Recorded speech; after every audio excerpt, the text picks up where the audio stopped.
BAM is a communications agency that believes stories move the world.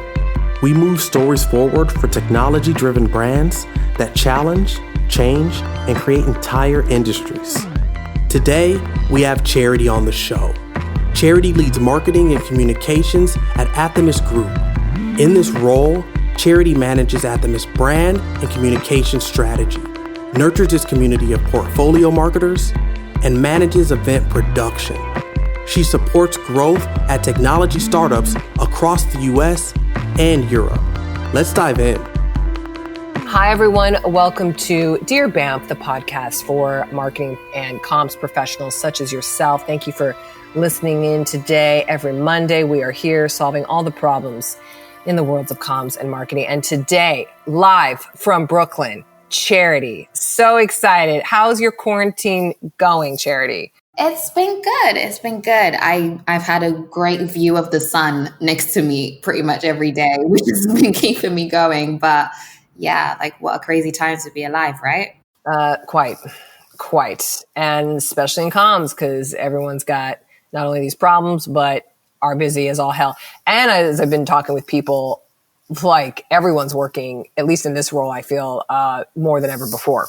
So there has been no slowdown. So speaking of, let's get into our first question. We have it here. Dear BAMF, I finally got the budget approved to bring on a few outside agencies for a security startup I work at, which is great. Though I have a few agencies I've worked with before in the past, I'm wondering if I should go with firms that only have our industry focus or instead try a team that has broader verticals. What have you seen be successful? My concern with just a security-focused firm is that they may not have wider media contacts or broader creativity. Right. Okay. So I would say definitely it's on a case-by-case basis. It's really important to evaluate what your company's overall broad needs are and the type of audience you want to be in front of, right?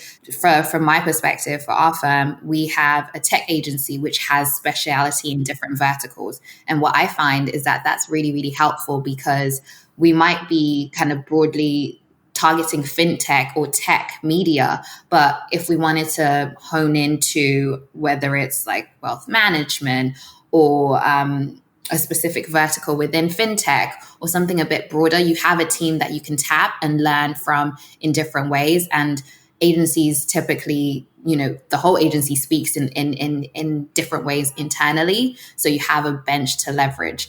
However, if the desire is to ensure that you speak to this one very niche audience, you want a very deep bench of experience within that kind of practice area, then it makes sense to go with the option that is very, very specialized. But I think if you can have a multi-pronged approach that allows you to tap into adjacencies, that is really helpful. So think about the audience and then think about maximum impact and media footprint. Where do you want to go? Do you want to broaden your approach and think about leadership kind of more broadly and building up the company's thought leadership platform? If that is the case, then you might not want to stick into that one niche area and you might want to widen your scope. So it really, really depends on what are the business goals of the company? Where do they want to make the most impact? And then to operate from there. I have to double tap, whatever on that, because we see this quite often. People come to us, BAM, oh, okay, well, we want to look at these 4 different type of verticals. Yeah, we have our wealth management, but also we want to be in Bloomberg and CNBC and TechCrunch and the Tech Press and and by the way, we also have some local regional launches happening. And so when it's that's where you can really benefit from a wide arching agency. Yeah. In our opinion, we say, okay, well, hey, we have team members that do cover those specific verticals. So you're good with that. But to your point, if it's really specific and really niche, yeah, you're going to be probably better off with the specialized agency. Now, the only thing I would caution on this, because we have seen this before, is, we're going to go with the specialized agency. And yeah, we're going to do that because we just really want to target. And then you start and they're like, but wait a second, what about the Wall Street Journal? Mm-hmm. Well, that was not covered before. And now you're with this really specialized agency. And so whomever it is, and this person sounds like they're in-house, make sure that that's clear and it's not going to whiplash or change within a priority of the next whatever several months. Yeah. So that your team that you do pick is not going to have that awkward moment of going, oh, wait, we're the specialized agency you went with, and now you're saying you want these other things. And now they're not going to be set up for success. Exactly. I think it's so important up top to be extremely clear on what are your business goals, short to long term, and then to linchpin any marketing plans, comms, activities around that. So you know it's an airtight plan. You are able to give any external people a robust brief. And if you do need to pivot, it's within the parameters of, well, we set out to do this from the start. Yes. Now, the last thing I'd add to this is this person sitting in this company. If you observe that, okay, priorities change, things pivot, there's that very startup-y nature of things just evolving over time kind of quickly, then you might be better suited to an all-encompassing agency that could ride the wave with you on that and go, oh, okay, we're going to now hit trades. That's going to be our focus for the next 90 days. Great, we have that covered. So then you're not in that spot of being disappointed or having that other poor agency be like, oh, well, that's not what we focus on. And then having to go out and try to find a replacement or a different team or whatever. And so that would be a reason why you would want a broader agency if you feel that that's a bit of the culture or the landscape you're working with. Yeah. And I think to that point as well, you raised an interesting kind of flag that it's really important, particularly in startup land, to work in short bursts. So whether that's a 90-day, a quarter, or, a 6 month, because then it allows you to look back, what works, what doesn't work, but also pivot and shift as needed. Because if you're locked into something for a year, 18 months, etc., it doesn't really allow you to have the nimble approach that you need to sometimes when markets change, people change, priorities change, etc. Yes, we do 90-day sprints exactly for this reason. Yes. All right, next question here. Dear Banff, I got the unfortunate scoop today via email that my current agency is representing a competitor. While this competitor is not directly competitive to my company's industries, it sure is close enough. How do you handle the situation? I'm so mad right now that I would have at least expected a call. There doesn't seem to be anything in our contract about the agency representing a competitor or how that should be handled. I haven't seen this in my 15 years of comms. Wow. Yeah, I'd be pissed. Yeah, that sounds really tricky. And I think that's where kind of the relationship management part of it is really, really important. Because in that instance of, A, finding out that news, but also B, whatever cadence you have with your team is getting aligned on who is a competitor, first of all, how to avoid conflicts of interest, and what are your KPIs and metrics that you're looking at. Because while it is concerning if the new client is a competitor, they might not be, like they said, a direct competitor. So there might be an opportunity to work around that. But also, I'm a true believer that healthy competition can be a good thing, right? So if you're in a niche space, whether it's VC or whatever it is, right, there is a certain number of agencies or partners that might be able to do everything that we all need. So the likelihood of you being able to work with someone who represents a competitor is very high. So if you work with an agency that you trust, that's got good instincts, they'll look for great opportunities where your voices can bounce off each other and complement each other on a wide range of opportunities.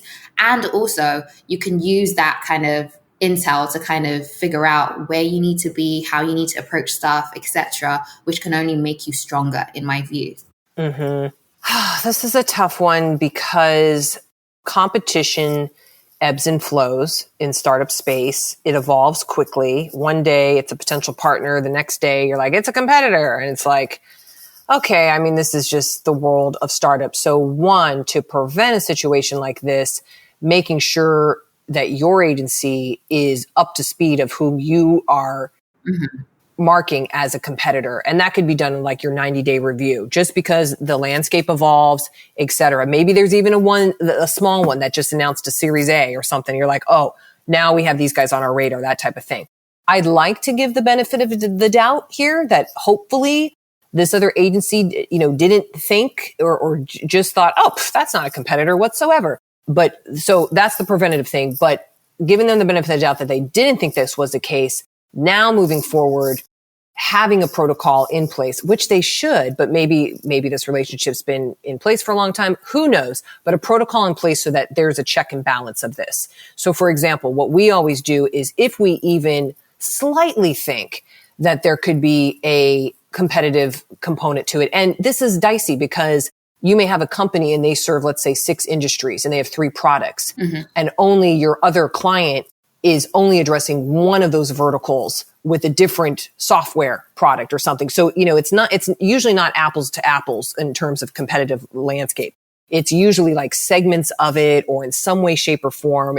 That can be often the case. Exactly. What we will do is ask the prospect and say, oh, well, first off, this is one of our clients. Is that an issue? If they say no, we're not done, because then we go to our current client and then ask them the same thing.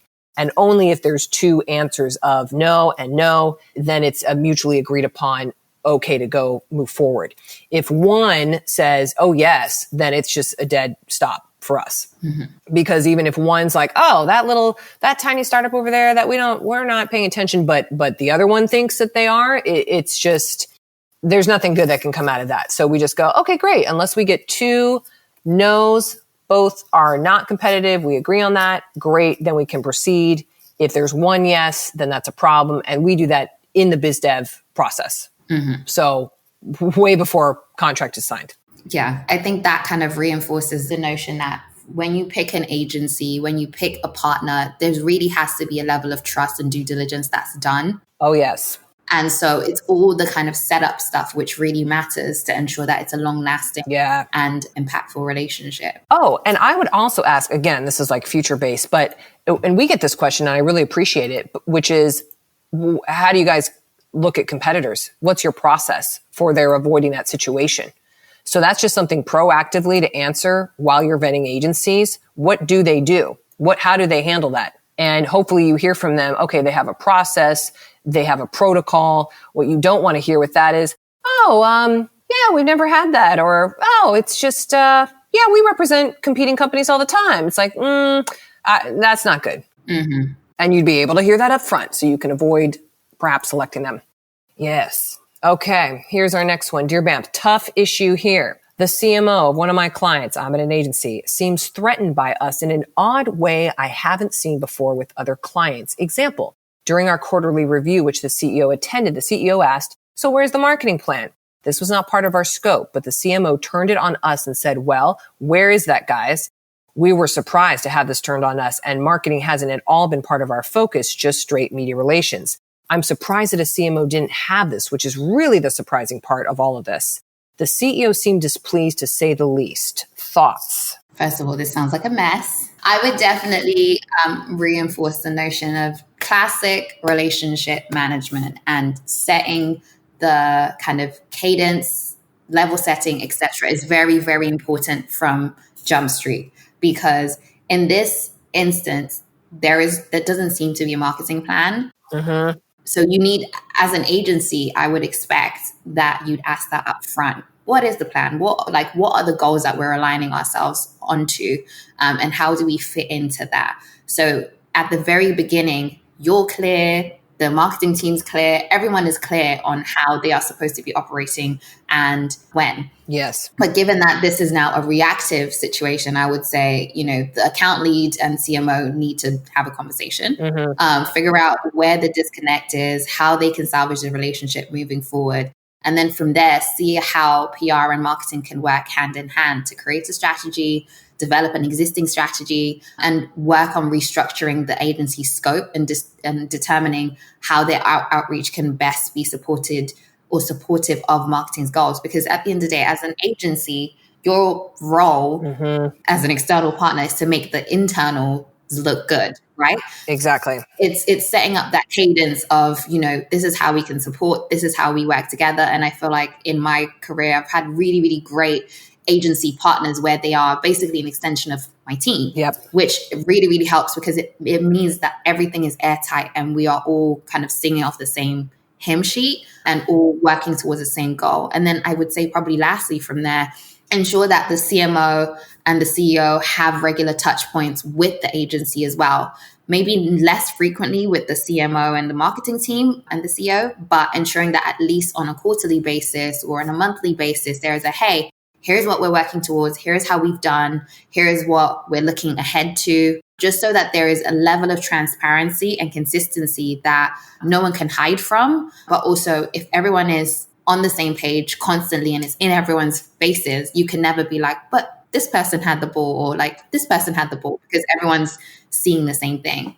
Mm-hmm.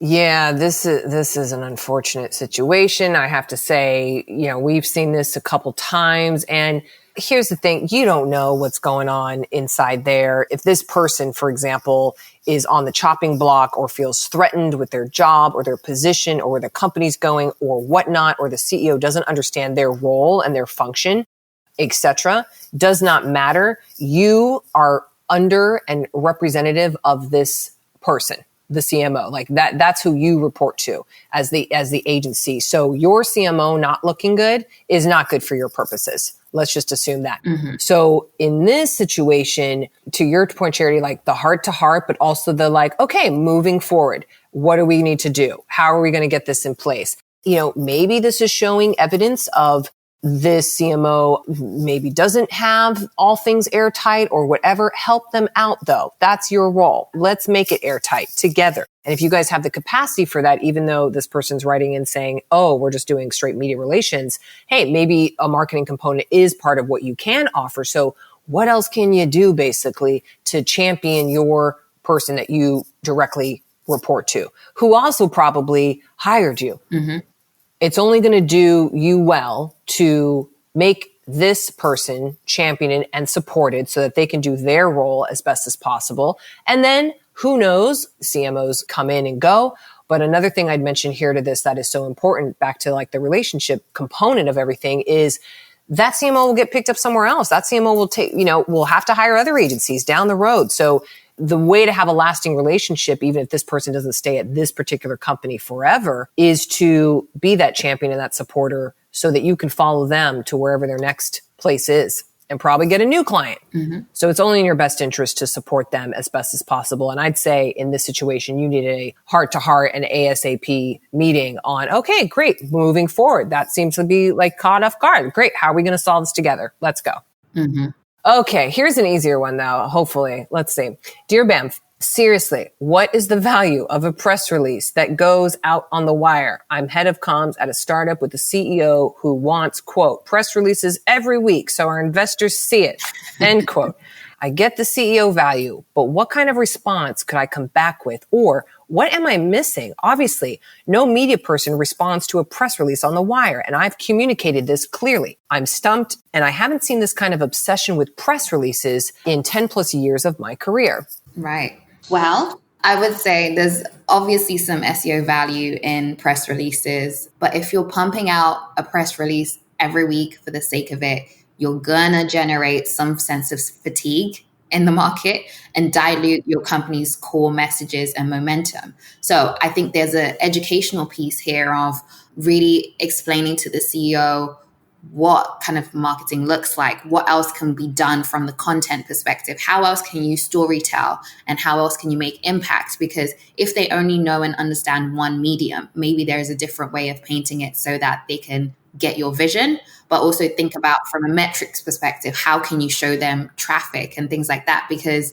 putting up a press release, you can't really track that as well. But if you have a blog, or if you have something on your website, or if you have an email marketing campaign, you can quantify that much, much better. And it's also thinking about who are your key audiences. If it's the investors, what value add are you giving them, right? What value add are you creating so that when it comes to a big moment where you do need a press release, you do need to make an impact, it's not just lost in the sauce, for a lack of a better word. And I would say also, given that it's a startup, putting something on the wire is not cheap. It's not for free. A couple $100 at least every time. Exactly. So you have to show them, you have to show the data, you have to show the numbers so that it's very stark and it's very clear. But I would also think about incrementally, what is the strategy from, let's say you have one big announcement that you want to make a big splash about. What happens between now and the next announcement? What's the content strategy there? What's the press strategy there? The media relations, like help figure out the whole kind of picture. And unfortunately, a lot of people think they know what marketing is or think that they know what content is, but they have no clue. So you kind of have to hold their hand throughout that process. And if worse comes to worse, go with that press release every week strategy and then show them the bill after a month. I was just going to say, be like, hey, you want to spend $1,200 every month sending one of these? That's a low estimate too. And what's even better, I was going to mention to this is that, hey, you could show them alternatively, we could spend $1,500, let's say, on some great data or some survey or some other content that could get out that could be more important and more impactful to these investors. We've seen this before, and there's this whole like, oh, SEO value argument. It's like, this is marginal to some extent. But if the question or if the notion here from the CEO is, oh, so our investors see it, I would dig into that and go, oh, really? Are they seeing it? How are they seeing it? Are they Googling us every other day and like looking at press releases? No, I'm probably not. So is it that they're looking at our news page? Is it looking at their blog? Are we sending them emails? So this is like a little kernel of an opportunity to look and see, where do investors see it? Let's explore where they see their news and their coverage. Do they only want it in their email? Do they follow us on Twitter? Are they on LinkedIn all the time? Do they want something mailed to them, even like snail mail? Like, I don't, who knows what the profile of these investors are, quote unquote. So that I would go and say, like, let's step back for a second. If we really want investors to see us, how and where do they see? Let's focus on that. Yeah. And therefore, maybe it is doing press releases and blowing them up every single week, but maybe it's not. Or maybe there's even a combination that you can do. Like, hey, well, let's once a month do an email blast just to our investors. Or let's once a month or once a quarter, let's have a quarterly call, let's say. I mean, there's lots of different things that could involve this, but being seen by this core group can look in very different ways. And it doesn't have to be through an SEO pumped press release. Yes. And there's a lot of value in like testing and experimenting, which is why kind of coming back to the 90-day or quarterly or half a year sprint is so important. Because if you don't know where your audience is, and this is not necessarily saying that this person, this head of comms doesn't know where their audience is, but again, take the key stakeholders on a journey to say, okay, this month, this 90 days, this however long, we're going to do this, and this to see XYZ. When you get the results, walk them through. Okay, so we found that our core audiences are just Googling us. So yes, maybe we need to do some more stuff on the website as they're going directly to our website. Or they're really super engaged with our LinkedIn. So maybe we need to craft really, really interesting content on LinkedIn that then brings them back to our website. But that won't happen if A, you don't have the data, but also B, you don't hold their hand throughout the journey to kind of show them like, look, this is in black and white. This is what's happening. So yeah, that would kind of be my advice on that front. I also love, this is such a great strategy, typically with tech-focused CEOs, executives. Try it out, pilot it, get the data, analyze the data, move from there. Because right now we're going with probably a broad assumption here that, oh, that's where investors see it. It's like, we don't know that though.